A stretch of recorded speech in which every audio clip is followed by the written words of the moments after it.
Day 1 road trip from the US West Coast to the East Coast. Today marks the beginning of a road trip from the San Francisco Bay Area to Washington, D.C. on the East Coast. The goal of this journey is to escape the noise and chaos of city life and reconnect with simplicity and nature. That's why I chose a route that passes through as many national parks as possible. Though the trip was planned in a hurry, it somehow feels thoroughly prepared, at least in certain ways. For instance, I didn't just order a spare tire, but also brought along a portable air compressor, a heavy-duty car jack, a first aid kit, and extras like a jump starter, fire extinguisher, headlamp, trekking poles, batteries, laundry detergent, mosquito repellent, and more just in case.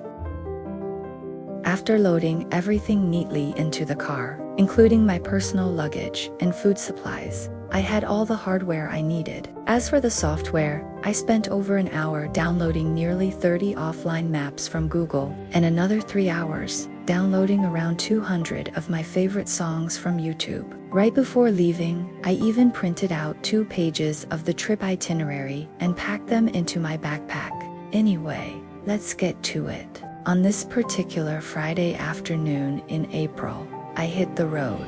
Today's drive was about 200 miles, taking roughly 4 hours. I left the Bay Area and headed toward Oakhurst, taking Interstate 580, then 205, I-5, and finally California Route 120. 2 days ago, I booked a Holiday Inn that opened in 2020. The room was around $230 per night with tax, included breakfast, and had a surprisingly good cost-performance ratio. The room was clean and well kept even by neat freak standards. I was quite happy with it and would recommend it.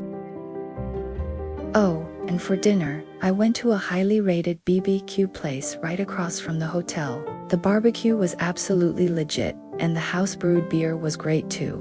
That Sedonis Liat did hit a little hard. Thank you for watching. I am Zidan Dalma, Tashi Delik. See you on the road.